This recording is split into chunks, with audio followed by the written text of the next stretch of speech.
ಕಷ್ಟದ ಸಮಯದಾಗೂ ನೀನು ನನ್ನ ಜೊತೆಗಿದ್ಯಾ. ಯಾವತ್ತಿಗೂ ನನ್ನ ಕೈ ಬಿಟ್ಟಿಲ್ಲ. ಇವತ್ತು ಕೂಡ ನನ್ನ ಕೈ ಬಿಡ್ಬೇಡ ದೇವ್ರೆ. ದೇವ್ರೆ, ನಾನೊಂದು ನಿರ್ಧಾರ ತಗೊಂಡಿದ್ದೀನಿ. ಅನೇಕನ್ನ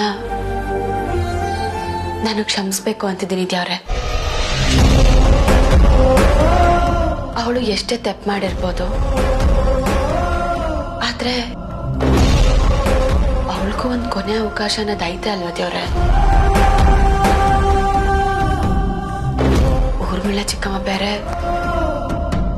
ಶಾನೆ ನೊಂದ್ಕೊಂಡವ್ರೆ. ಇದೇ ನೋನಾಗೆ ಅವ್ರಿಗೇನ ಹೆಚ್ಚು ಕಮ್ಮಿ ಆಗೋಯ್ತೈತೇನೋ ಅನ್ನೋ ಭಯ ಕಾಡ್ತೈತೆ. ನಾನಿವಾಗ ಅವಳನ್ನ ಜೈಲಿಗೆ ಕಳ್ಸಿದ್ರೆ ಹ್ಯೂಮನ್ ಪೂರ್ತಿ ಅವಳ ಜೀವನ ಜೈಲ್ನಾಗೆ ಕಳಿಬೇಕು. ನಾನ್ ಕೂಡ ಜೀವನ ಪೂರ್ತಿ ಚಿಕ್ಕಮ್ಮ ಕಣ್ಣೀರ್ ಹಾಕೋದನ್ನೇ ನೋಡ್ಬೇಕಾಯ್ತೈತೆ. ತಾಯಿ ಕಣ್ಣೀರು ಮನೆಗೆ ಒಳ್ಳೇದಲ್ಲ ಅಂತ ಹೇಳ್ತಾರೆ. ನನ್ನ ತಾಯಿ ಸ್ಥಾನದಾಗಿರೋ ಚಿಕ್ಕಮ್ಮನ ಮಾತು ಕೇಳ್ದೆ ನಾನೇನಾರ ನಿರ್ಧಾರ ತಗೊಂಡು ನಾಳೆ ದಿನ ಚಿಕ್ಕಮ್ಮಗೇನಾದ್ರೂ ಹೆಚ್ಚು ಕಮ್ಮಿ ಆದ್ರೆ ಜೀವಮಾನ್ ಪೂರ್ತಿ ನನ್ನನ್ನು ಕ್ಷಮಿಸ್ಕೊಳ್ಳಕ್ಕಿಲ್ಲ ದೇವ್ರೆ. ಅನೇಕಂಗೆ ತಿಳಿಸಿ ಹೇಳಿದ್ರೆ ಅವಳ ತಪ್ಪನ ಖಂಡಿತವಾಗ್ಲೂ ಅವಳು ಅರ್ಥ ಮಾಡ್ಕೊಂತಾಳೆ. ಅದಕ್ಕೆಯ ಅನೇಕನ್ನ ನಾನು ಕ್ಷಮಿಸ್ಬೇಕು ಅಂತಿದ್ದೀನಿ. ನಾನು ಕ್ಷಮಿಸೋದೇ ಸರಿ ಅನ್ನಿಸ್ತೈತೆ. ಅದೇ ಸರಿ ಅಲ್ವಾ ದೇವ್ರೆ?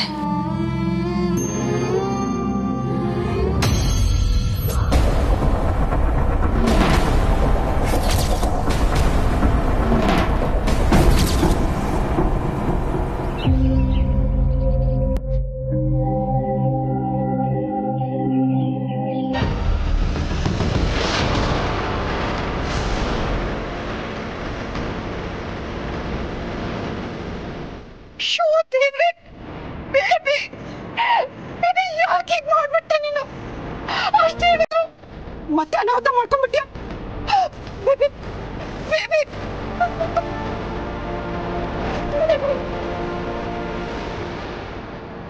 Good morning ma'am.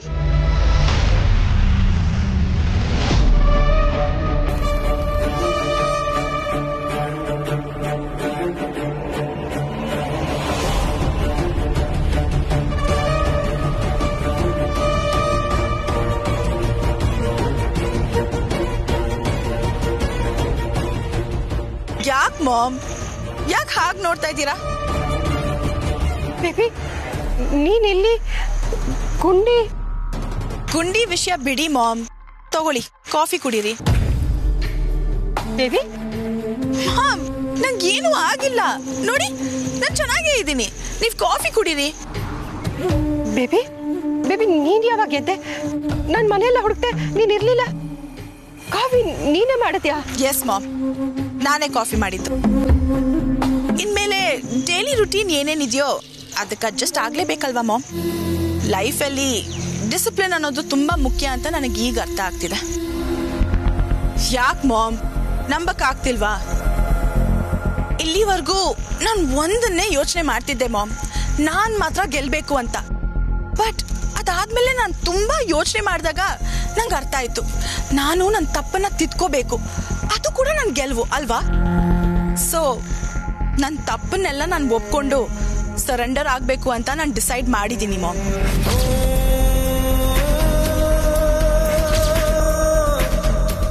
ಏನ್ ಹೇಳ್ತಿದ್ಯಾ ನೀನು? ನೀನು ನೀನು ಸರೆಂಡರ್ ಆಗ್ತೀಯಾ? ಹೌದು ಮಾಮ್, ನಾನು ನಿಜಾನೇ ಹೇಳ್ತಾ ಇದ್ದೀನಿ. ಸೋತು ಗೆಲ್ಲೋದು ಅಂತ ಹೇಳ್ತಾರಲ್ಲ, ಅದು ಇದಕ್ಕೇನೆ. ನನ್ನ ತಪ್ಪನ್ನ ತಿದ್ಕೊಂಡು ನಾನು ಒಳ್ಳೆಯವಳಾದ್ರೆ ಅದಕ್ಕಿಂತ ದೊಡ್ಡ ಗೆಲುವು ಯಾವುದು ಇಲ್ಲ ಅಂತ ನನಗೆ ಈಗ ಅರ್ಥ ಆಗ್ತಿದೆ ಮಾಮ್. ಮಾಮ್ ನಾನು ಸರಿಯಾಗಿ ಯೋಚನೆ ಮಾಡಿನೇ ಈ ಡಿಸಿಷನ್ ತಗೊಂಡಿದ್ದೀನಿ. Mom today is my birthday. Sorry baby, sorry, ನಾನು ಟೆನ್ಷನಲ್ಲಿ ಮರ್ತ್ಬಿಟ್ಟೆ. Many many happy returns of the day. ನಾನು ನಿನಗೆ ವಿಶ್ ಮಾಡೋಕ್ಕೂ ಆಗಿಲ್ಲ, ಸೆಲೆಬ್ರೇಟ್ ಮಾಡೋಕ್ಕೂ ಆಗಿಲ್ಲ, ಗಿಫ್ಟ್ ಕೊಡೋಕ್ಕಾಗಿಲ್ಲ. ಇಟ್ಸ್ ಓಕೆ ಮಾಮ್, ಪರವಾಗಿಲ್ಲ. ನೀವು ನನ್ನ ಜೊತೆ ಇದ್ದೀರಾ. ನಿಮ್ಗಿಂತ ದೊಡ್ಡ ಗಿಫ್ಟ್ ಯಾವುದೂ ಇಲ್ಲ ಮಾಮ್. ಓಕೆ, ಅದನ್ನೆಲ್ಲ ಬಿಡಿ, ಕಾಫಿ ಕುಡೀರಿ. ಓ ರೈಟ್, ಕೈಯೆಲ್ಲ ಮಣ್ಣಾಗಿದೆ. ಐ ಟೆಲ್ ಯು ವಾಟ್, ನೀವು ಕೈಯೆಲ್ಲ ವಾಶ್ ಮಾಡಿ ನಾನು ನಿಮಗೆ ತಿಂಡಿನೇ ಮಾಡ್ಕೊಡ್ತೀನಿ. ಓಕೆ, ಬನ್ನಿ.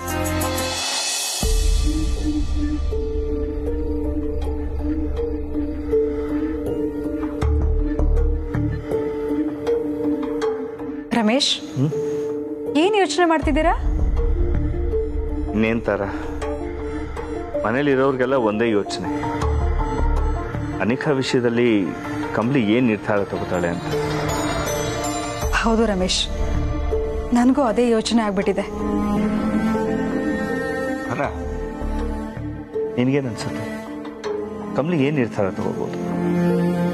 ಗೊತ್ತಿಲ್ಲ ರಮೇಶ್, ಆದ್ರೆ ಮೊದಲೇ ಡಿಸೈಡ್ ಆಗಿತ್ತು ಅಲ್ವಾ ಅನಿಕಾ ಮೇಲೆ ಕಂಪ್ಲೇಂಟ್ ಕೊಡ್ಲೇಬೇಕು ಅಂತ. ಆದ್ರೆ ಈಗ ಊರ್ಮೇಳ ಬಂದು ಅಷ್ಟೆಲ್ಲ ಮಾತಾಡಿ ಹೋದ್ಮೇಲೆ ಕಂಬ್ಲಿ ಸ್ವಲ್ಪ ಡಿಸ್ಟರ್ಬ್ ಆಗಿದ್ದಾಳೆ. ಹಾ, ಇಷ್ಟೊತ್ತು ನಾನು ರಿಷಿ ಅದೇ ಡಿಸ್ಕಸ್ ಮಾಡಿದೆ. ನಾನು ಅವ್ನಿಗೆ ಅದನ್ನೇ ಹೇಳಿದೆ, ಏನೇ ಆದ್ರೂ ಅನಿಕಾ ಕಂಬ್ಲಿಗೆ ತಂಗಿ ಆಗ್ತದೆ. ಇಲ್ಲಿ ಅನಿಕಾ ಟಾರ್ಗೆಟ್ ಮಾಡಿದ್ದು ಕಂಬ್ಲಿನೇ. ಸೊ ಈಗ ಅನಿಕಾಗೆ ಶಿಕ್ಷೆ ಕೊಡಬೇಕೋ ಬೇಡವೋ ಅನ್ನೋ ನಿರ್ಧಾರ ಮಾಡಬೇಕಾಗಿರೋದು ಕಂಬ್ಲಿನೇ. ನೀನು ಅವಳಿಗೆ ಯಾವುದೇ ರೀತಿ ಪ್ರೆಷರ್ ಹಾಕ್ಬೇಡ ಅಂತ ಹೇಳಿದೆ. ರಮೇಶ್, ನನಗೂ ನನ್ನ ಮಾತೆ ನಡಿಬೇಕು ಅಂತ ಏನೂ ಇಲ್ಲ. ಇದು ಕಂಬ್ಲಿ ವಿಷಯ. ಬಿಟ್ಬೇಡ ಅನ್ನೋದಕ್ಕೆ ಅವಳೇನು ಹೊರಗಿನವಳ? ನನ್ನ ಸೊಸೆ. ಅವಳಿಗೆ ಒಳ್ಳೇದಾಯ್ತು ಅಂತ ಹೇಳಿದ್ರೆ ಎಷ್ಟು ಖುಷಿ ಪಡ್ತೀನೋ, ಅವಳಿಗೆ ಕೆಟ್ಟದಾದ್ರೆ ಅಷ್ಟೇ ಸಂಕಟ ಪಡ್ತೀನಿ ರಮೇಶ್. ಅವಳಿಗೆ ಯಾವುದೇ ಕಾರಣಕ್ಕೂ ಯಾರಿಗೂ ಕೆಟ್ಟದ್ದು ಬಯಸೋಳಲ್ಲ. ಕೆಲವು ಸಲ ನಾನೇ ಅವಳಿಗೆ ತುಂಬ ಹರ್ಟ್ ಮಾಡಿದ್ದೀನಿ. ಅದರಿಂದ ನಾನು ತುಂಬ ನೊಂದಿದ್ದೀನಿ ಕೂಡ. ಆದರೆ ಅನಿಕಾ ಕಮ್ಲಿಗೆ ಎಷ್ಟೆಲ್ಲ ಮಾಡಿದಾಳೆ. ಅವಳನ್ನ ಸುಮ್ಮನೆ ಬಿಟ್ಬಿಡೋದಿಕ್ಕಾಗತ್ತಾ? ಅವಳು ಮಾಡಿರೋ ತಪ್ಪಿಗೆ ತಕ್ಕ ಶಿಕ್ಷೆ ಆಗಲೇಬೇಕು. ಅವಳಿಗೆ ಶಿಕ್ಷೆ ಆಗಬೇಕು ಅನ್ನೋದು ತಪ್ಪ ರಮೇಶ್? ಆದ್ರೂ ಈ ವಿಷಯದಲ್ಲಿ ನಿರ್ಧಾರ ತಗೋಬೇಕಾದ ಸಂಪೂರ್ಣ ಅಧಿಕಾರ ಕಮ್ಲಿಗೆ ಕೊಟ್ಟಿದ್ದೀನಿ ರಮೇಶ್.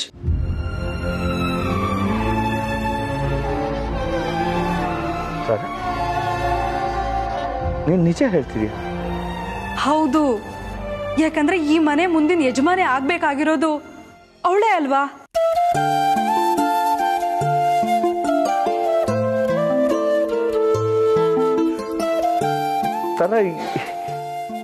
ನಿಜವಾಗಿ ಈ ಮಾತು ನೀನೇ ಹೇಳ್ತಿರೋದು? ಹೌದು ರಮೇಶ್, ನಾಳೆ ದಿನ ಈ ಮನೆ ಜವಾಬ್ದಾರಿ ತಗೋಬೇಕಾಗಿರೋದು ಅವಳೇ ಅಲ್ವಾ? ಈ ಮನೆ, ನನ್ನ ಮಗ, ನನ್ನ ಮೊಮ್ಮಕ್ಕಳು ಜವಾಬ್ದಾರಿನ ಅವಳೇ ತಗೋಬೇಕು. ಈ ಎಲ್ಲಾ ಜವಾಬ್ದಾರಿನೂ ಅವಳು ಚೆನ್ನಾಗಿ ನಿಭಾಯಿಸ್ತಾಳೆ ಅನ್ನೋ ನಂಬಿಕೆ ನನಗಿದೆ. ಸೊ ಕಮಲಿಗೆ ಈ ಮನೆ ಜವಾಬ್ದಾರಿನ, ಯಜಮಾನ್ಕನ ಕೊಡ್ಬೇಕು ಅಂತ ನೀನ್ ನಿರ್ಧಾರ ಮಾಡಿದ್ಯಾ? ಶೋರ್? ಹೌದು ರಮೇಶ್, ಅದ್ರಲ್ಲೇನಿದೆ. ನನ್ನ ನಂತರ ಜವಾಬ್ದಾರಿನ ಅವಳೇ ತಗೋಬೇಕು ಅಲ್ವಾ? ದಿಸ್ ಇಸ್ ರಿಯಲಿ ಗ್ರೇಟ್ ತಾರಾ. ನಾನು ಆಕ್ಚುಲಿ ಇದೆಲ್ಲ ಯಾವತ್ತೂ ಯೋಚನೆ ಮಾಡಿದ್ದೆ. ಕಮಲಿ ಈ ಮನೆ ಜವಾಬ್ದಾರಿ ಸಂಪೂರ್ಣವಾಗಿ ತಗೋಬೇಕು, ಅವಳು ಈ ಮನೆನ ನಿಭಾಯಿಸ್ಕೊಂಡು ಹೋಗ್ಬೇಕು, ನಿನ್ಗೂ ಸ್ವಲ್ಪ ರೆಸ್ಟ್ ಬೇಕು. ಇದೆಲ್ಲ ನಾನು ಬಹಳ ವರ್ಷಗಳಿಂದ ಯೋಚನೆ ಮಾಡಿದ್ದೆ. ಇವತ್ತು ನೀನು ನಿನ್ ಬಾಯಾರೆ ಹೇಳಿದೆ. Thank you so much, thank you so much. Ramesh, ಸೊಸೆ ಅಂದ್ರೆ ಅದೆಷ್ಟು ಪ್ರೀತಿನೋ ನಿಮ್ಗೆ. ಅವಳಿಗೆ ಈ ಮನೆ ಜವಾಬ್ದಾರಿ ಕೊಡ್ತೀನಿ ಅಂದಿದ್ದಕ್ಕೆ ಇಷ್ಟೊಂದು ಖುಷಿ ಪಡ್ತಿದ್ದೀರಲ್ಲ ನೀವು. ಹೇಳ್ತಾರ ಅಂದ್ರೆ ನಿನ್ಗೆ ಕಮ್ಮಿ ಮೇಲೆ ಪ್ರೀತಿ ಇಲ್ವಾ? ಪ್ರೀತಿ ಇಲ್ದೆ ಇಷ್ಟೆಲ್ಲ ಯೋಚನೆ ಮಾಡ್ತೀಯ? ರಮೇಶ್, ಕಮಲಿ ಮೇಲೆ ನನಗೆ ಎಷ್ಟು ಪ್ರೀತಿ ಇದೆಯೋ ಅದ್ರ 10ರಷ್ಟು ನಂಬಿಕೆ ಇದೆ ರಮೇಶ್. ಅವಳು ತಪ್ಪು ದಾರಿಲಿ ಹೋಗಲ್ಲ, ಯಾರಿಗೂ ಅನ್ಯಾಯ ಮಾಡಲ್ಲ. ಒಂದು ಮನೆ ಜವಾಬ್ದಾರಿ ತಗೊಂಡವ್ರಿಗೆ ಅದೇ ಅಲ್ವಾ ಮುಖ್ಯ. ಅವ್ರು ಸರಿಯಾಗಿದ್ರೆ ಮನೇನು ಸರಿಯಾಗೇ ಇರುತ್ತೆ. ನಿಜ ತರ. ಇವತ್ತೇನು ನನ್ನ ಮನ್ಸಲ್ಲಿ ಇದ್ ಮಾತುಗಳನ್ನೆಲ್ಲ ನೀನ್ ಹೇಳ್ತಾ ಇದ್ಯಾ? ನಂಗೊಂದು ಅನುಮಾನ, ನಾನು ಯಾವತ್ತಾದ್ರೂ ನಿದ್ದೆಯಲ್ಲಿ ಇದನ್ನೆಲ್ಲ ಏನಾದ್ರು ಕನ್ವರ್ಸದ್ನ ಅಂತ. ರಮೇಶ್, ನಾನು ಏನ್ ಅನ್ಕೊಂಡಿದ್ನೋ ಅದು ನೀನು ಹೇಳ್ತಾ ಇದ್ಯಲ್ಲ, ಅದಕ್ಕೆ ಅಷ್ಟೇ. ರಮೇಶ್, ನನಗೆಲ್ಲ ಚೆನ್ನಾಗಿ ಗೊತ್ತು. ನಿಮ್ಮ ಸೊಸೆ ಈ ಮನೆ ಯಜಮಾನಿ ಆದ್ರೆ ಅವಳು ನಿಮ್ಮ ಮಾತನ್ನ ಕೇಳ್ತಾಳೆ, ನನ್ನಾಗೆ ಸ್ಟ್ರಿಕ್ಟ್ ಆಗಿರಲ್ಲ, ಬೈಯಲ್ಲ. ಇದನ್ನೆಲ್ಲ ಅಡ್ವಾಂಟೇಜ್ ತಗೋಬಹುದು ಅಂತ ಅಲ್ವಾ ನಿಮ್ ಪ್ಲಾನು? ಅಯ್ಯೋ ಇಲ್ಲ ತಾರಾ, ಅಂದ್ರೆ ರಮೇಶ್, ನಾನು ನನ್ನ ಸೊಸೆಗೆ ಹೇಳ್ತೀನಿ ನಿಮ್ಮ ಮಾವನ ಹತ್ರ ಸ್ಟ್ರಿಕ್ಟ್ ಆಗಿರು ಅಂತ. ಅಯ್ಯೋ ತಾರಾ, ತಾರಾ ಪ್ಲೀಸ್.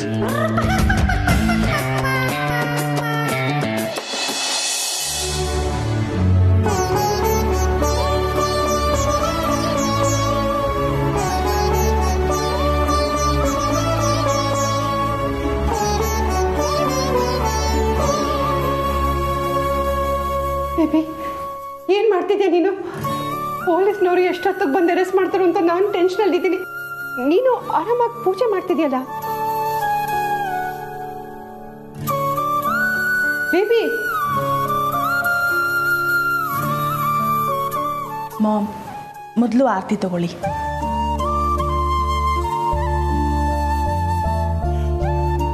ಮಾಮ್, ನಾನು ಆವಾಗ ದೇವ್ರ ಹತ್ರ ನನಗೆ ಒಳ್ಳೇದು ಮಾಡು ಅಂತ ಕೇಳ್ಕೊತಾ ಇದ್ದೆ. ನಾನು ಕೆಟ್ಟವಳಾಗಿದ್ದೆ, ಬಟ್ ಈಗ ನಾನು ಒಳ್ಳೆಯವಳಾಗಬೇಕು ಅಂತ ಕೇಳ್ಕೊತಾ ಇದ್ದೀನಿ. ಅದಕ್ಕೆ ನಾನು ಒಳ್ಳೆಯವಳಾಗಿ ಚೇಂಜ್ ಆಗಬೇಕು ಅಂತ ಡಿಸೈಡ್ ಮಾಡಿದ್ದೀನಿ ಮಾಮ್. ಅಂದ್ರೆ ಬೇಬಿ ನೀನು ನಿಜವಾಗ್ಲೂ ಸರೆಂಡರ್ ಆಗ್ತಿದ್ಯಾ? ಎಸ್ ಮಾಮ್, ನಾನು ಸರೆಂಡರ್ ಆಗ್ತಾ ಇದ್ದೀನಿ.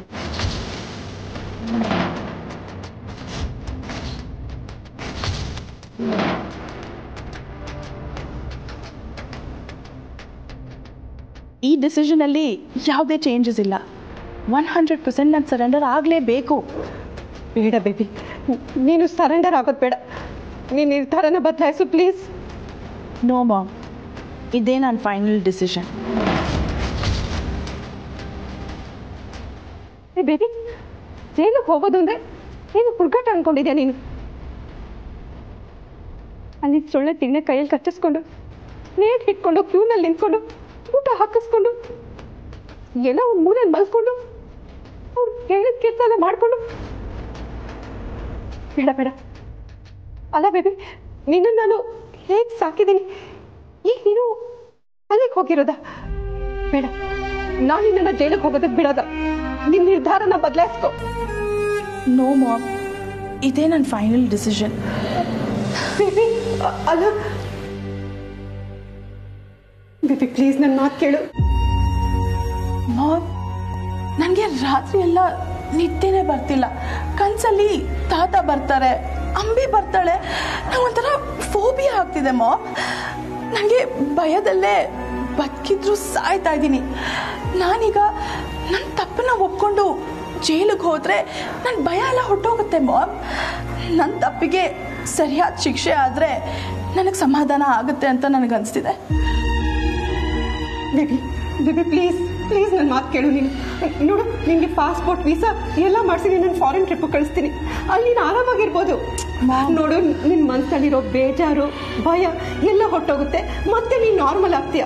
ನೀನಲ್ಲಿ ಆರಾಮಾಗಿರ್ಬೋದು. ಅಲ್ಲಿರೋದು ಯಾರಿಗೂ ಗೊತ್ತಾಗ್ತಿರೋ ಹಾಗೆ ನಾನು ನೋಡ್ಕೋತೀನಿ. ಪ್ಲೀಸ್ ನನ್ನ ಮಾತು ಕೇಳು please. Mom, this is my final decision mom. Please ನನ್ನ ನಿರ್ಧಾರನ ಚೇಂಜ್ ಮಾಡೋಕ್ಕೆ ಟ್ರೈ ಮಾಡಬೇಡಿ. ನಾನು ಸರೆಂಡರ್ ಆಗ್ತಾ ಇದ್ದೀನಿ ಮಾಮ್.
ಬೇಬಿ, ನೀನು ಏನೇ ಮಾಡಿದ್ರು ಯೋಚನೆ ಮಾಡು. ದುಡ್ಕಿ ಏನೂ ನಿರ್ಧಾರ ತಗೋಬೇಡ. ನೀನು ನೋ ಮಾಮ್, ನಾನು ಮಾಡಿರೋ ತಪ್ಪಿಗೆ ಈ ಶಿಕ್ಷೆನೂ ಕಡಿಮೆನೆ. ನಾನು ಏನೇ ಮಾಡಿದ್ರೂ ನನ್ನ ಪಾಪ ತೀರಲ್ಲ ಮಾಮ್.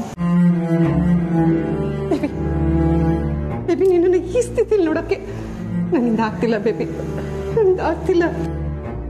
ಮಾಮ್, ನೀವು ನನಗೆ ಒಂದು ಸ್ಮಾಲ್ ಹೆಲ್ಪ್ ಮಾಡ್ತೀರಾ? ಏನು ಬೇಬಿ, ಫಾರಿನ್ಗೆ ಹೋಗೋದಕ್ಕೆ ಒಪ್ಕೊಂಡ್ಯಾ? ವ್ಯವಸ್ಥೆ ಎಲ್ಲ ಮಾಡಲ ನಾನು? ನೋ ಮಾಮ್, ಅದಲ್ಲ. ನೀವೀಗ ಒಂದು ಕೆಲಸ ಮಾಡಬೇಕು. ಕಮಲಿ ಮನೆಗೆ ಹೋಗಬೇಕು ಮಾಮ್. ಕಮಲಿ ಮನೆಗ? ಯಾಕೆ ಬೇಬಿ? ನೀವು ಅಲ್ಲಿಗೆ ಹೋಗಿ ಕಮಲಿ, ರಿಷಿ, ಡ್ಯಾಡ್ ಎಲ್ಲರೂ ಕಮಿಷನರ್ ಆಫೀಸ್ ಹತ್ರ ಕರ್ಕೊಂಡು ಬಂದ್ಬಿಡಿ ಮಾಮ್. ಕಮಿಷನರ್ ಆಫೀಸ್ಗ? ಯಾಕೆ?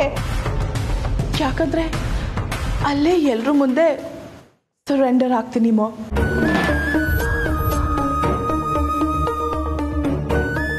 ಬೇಬಿ, ಲೈಫ್ ಲಾಂಗ್ ನೀನು ಜೈಲಲ್ಲಿ ಇರಬೇಕು ಅಂತ ತೀರ್ಮಾನ ಮಾಡ್ಬಿಟ್ಟಿದ್ಯಾ? ಬೇಡ ಬೇಬಿ, ಒಂದ್ಸಲ ಜೈಲಿಗೆ ಹೋದ್ರೆ ಆಮೇಲೆ ಆಚೆ ಬರೋ ಚಾನ್ಸೇ ಇಲ್ಲ. ಪ್ಲೀಸ್ ನನ್ನ ಮಾತು ಕೇಳು, ನಿನ್ನ ಡಿಸಿಷನ್ನ ಚೇಂಜ್ ಮಾಡ್ಕೊ ಪ್ಲೀಸ್. ಬೇಕಿದ್ರೆ ನಾವು ಹೋಗಿ ಅವರೆಲ್ಲ ಹತ್ರನೂ ಕ್ಷಮೆ ಕೇಳೋಣ.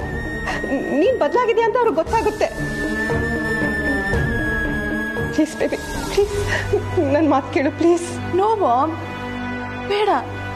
ನಾವು ಅವ್ರ ಹತ್ರ ಹೋಗಿ ಕ್ಷಮೆ ಕೇಳೋದು, ಅವ್ರು ಒಬ್ಬದೇ ನನಗೆ ಅವಮಾನ ಮಾಡೋದು, ಮತ್ತೆ ಇನ್ಯಾರೋ ಬಂದು ನನ್ನ ಅರೆಸ್ಟ್ ಮಾಡಿ ಮತ್ತೆ ನನಗೆ ಅವಮಾನ ಮಾಡೋದು, ಇದೆಲ್ಲ ಬೇಡ ಮಾಮ್.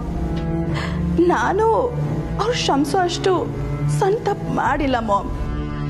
ಸೊ ನಾನು ಸರೆಂಡರ್ ಆಗೋದೇ ಬೆಸ್ಟ್ ಅಂತ ಅನಿಸ್ತಿದೆ. ನಾನೇ ಸರೆಂಡರ್ ಆದರೆ ಅಟ್ಲೀಸ್ಟ್ ನನಗೆ ಸೆಲ್ಫ್ ರೆಸ್ಪೆಕ್ಟ್ ಆದರೂ ಇರುತ್ತೆ ಮಾಮ್. ಪ್ಲೀಸ್ ಈ ಒಂದು ವಿಷಯದಲ್ಲಿ ನನ್ನನ್ನು ಫೋರ್ಸ್ ಮಾಡಬೇಡಿ.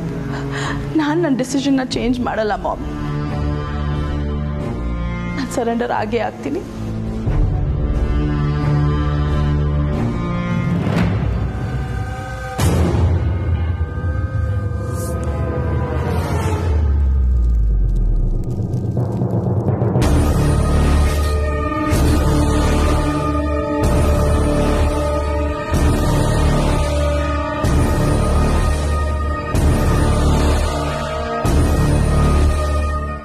ಮಾಮ್, ನಾನು ಜೈಲಿಗೆ ಹೋದಾಗ ನಿಮ್ಮನ್ನು ತುಂಬ ಮಿಸ್ ಮಾಡ್ಕೋತೀನಿ ಮಾಮ್.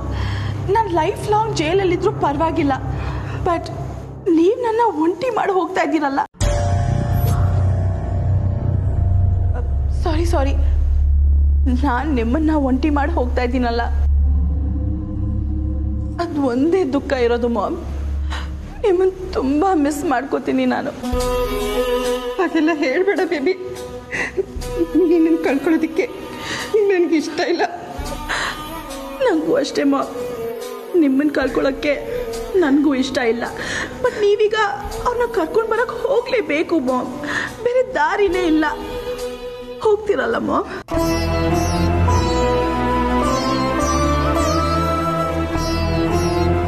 ಸರಿ baby. Thank you mom, thank you so much.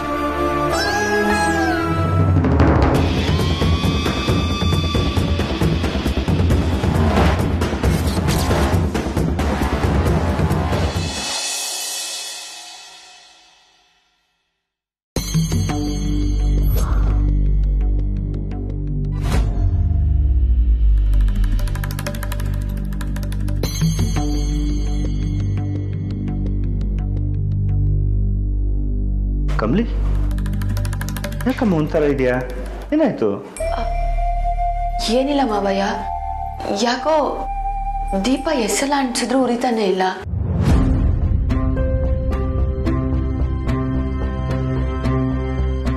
ಮನೆಯಾಗೆಲ್ಲೂ ಗಾಳಿನೂ ಬೀಸ್ತಾ ಇಲ್ಲ, ಫ್ಯಾನ್ ಕೂಡ ಆನ್ ಆಗಿಲ್ಲ.